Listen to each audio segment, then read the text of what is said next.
Hello and welcome. This is Sports This Morning. We're reaching live from Channels TV Sports Center in Lagos, Nigeria. I'm Austin Okonakpan. It's great to have you join us again. I'm Tayo Salah. Okay, time to have some fun talking sports. Let's begin with what's going on at the FIFA Under-17 Women's World Cup. The Flamingos, Nigeria's national Under-17 women's team, have touched down in Jordan. Tayo, that's good news, and it means they are ready to compete for the competition. They will be playing Brazil in the opening game on October the 1st. Good thing is they're already on ground. Yeah, they're on ground. I mean, everything is set. It's for them to now focus on that very important game on October the 1st. You know, Austin, hopefully we get a proper Independence Day gift from the Flamingos. Very possible. I believe in the team of Bala Key. Okay, let's move on with the show now. Tonight, there will be action in the UEFA Champions League. A lot of games to look forward to, but in England, Leicester City and their fans, Tayo, unbelievable. They will be hosting FC Porto in the UEFA Champions League, Leicester City. Historic stuff. Wow. Historic stuff. I mean, that's what they get for being champions of England. That's right. They'll be hoping to build on that very important win against Club Brugge in the very first game they played. That was in Belgium. But like I said, it's going to be a celebration in Leicestershire today. Okay. Also show Austin, I mean, the tributes still pouring in, still flooding in for the late, great Arnold Palmer, who passed away on Sunday at the age of 87. I mean, we've already heard from the likes of Rory McIlroy, Jason Day, Jordan Spieth, and Poulter. You know, even his arch rival in the time, Jack Nicklaus as well. Right. So, I mean, no surprise at all. A lot of love for the King. The United States of America. A lot of love for the King on the show today, Austin. Okay, and more tributes continue to pour in. We'll talk about that later on. The guys get ready for the Ryder Cup. They also say fantastic things about this golf legend that did all he could. You know, I listened to Jack Nicklaus say he did it single-handedly. He changed the fortune. He did. No, there's no doubt about it, Austin. And it's not a surprise at all. I mean, 7 majors is won, and that's just incredible. Yeah, so I'm not surprised at all. He's an absolute legend. I mean, until it goes on finally, we're gonna keep hearing, you know, about all the things he's done for golf in his career and after his career. I mean, I said it yesterday, it was the first superstar basically in golf, the first major superstar in golf. He raised the profile of the game, you know, alongside Jack Nicklaus and Gary Player. So it's a very big shame. He's gone now. You know, he's out his day. He's out his final stroke. But like I said, he's a legendary status. You know, forever. That's right. No doubt about it. No doubt about it. The words of Rory McIlroy that you'll be remembered forever for everything you did. And Tiger Woods reminded us that this guy was a great philanthropist. Also, come on. So. He transcended golf. Yeah, that's right. He did. Yeah, because they're actually the same words that Jack Nicklaus used, that he transcended golf, and that's what we're saying. You need to make a difference, you know. And we're glad that the sports stars are role models. They have, you know, attributes that we can, you know, look forward to you know, invite into our own daily life. I mean, being on the course, you are a great guy with golf. Outside, you're touching lives, you know. He will definitely be missed. No doubt about it. I mean, the Ryder Cup, you know, starts this week, and it's not surprised that, you know, a lot of the talk, has been about, you know, the passing of Arnold Palmer and Davis Love the third. That's the U.S. Ryder Cup captain, and his European counterpart Darren Clarke have also been paying homage to the 7-time major winner. Let's listen to them. Like everybody in the golfing community, saddened by the news. Arnold was a global superstar. You know, he transcended our sport, and you know, he brought it to so many more people that get interested in our sport because of Arnie and Arnie's army and the King and all that sort of stuff. So he'll be sadly missed. And obviously that will be. Yeah, well, I think Arnold was more a global player than just, you know, he was obviously American, but he was a global player. You know, Arnold was held in high esteem and fondness by everybody over the world. You know, he was a global icon for our sport. So, you know, yes, the American guys will miss him, but so will we and the rest of the world.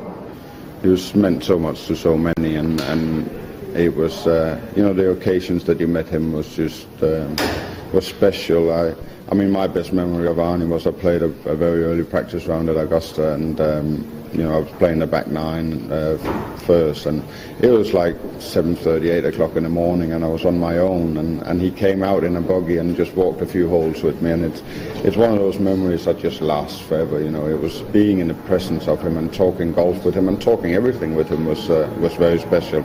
A special man has passed. Well, I can remember the first time I met Arnold Palmer. He came up to me on the range at the Masters, the very first time I played, and he congratulated me on my victories, on my success until then, and he actually knew quite a lot about me, which was a bit surprising, but that tells a lot about that person, and you know, he leaves a lot behind. He inspired, I don't think only thousands, I think millions of people. So, and that is what we should all try. Not everybody achieves it, but he certainly did. He's a legend, and you know, that just describes him perfectly. And the King, that was his nickname. And every time I had a chance to meet him, I always looked forward to it, and brought a lot of joy into people's lives and a lot of charisma.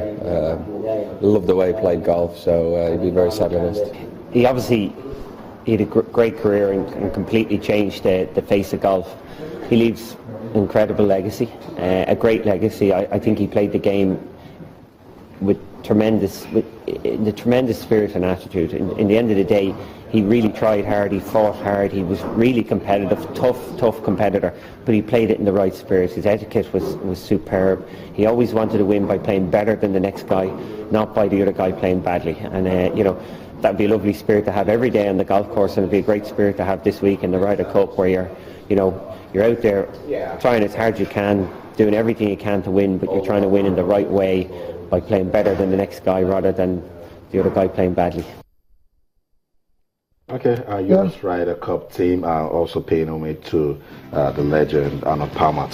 In the words of one of the captains, he says, in America he's loved, but we also have love for him here. I mean, a lot of people have a lot of time for Arnold Palmer, and like I said, before the Ryder Cup starts eventually, there's going to be a video tribute. Wow. There's going to be a moment of silence as well as a salute held in his honor before tee-off between USA and Team Europe.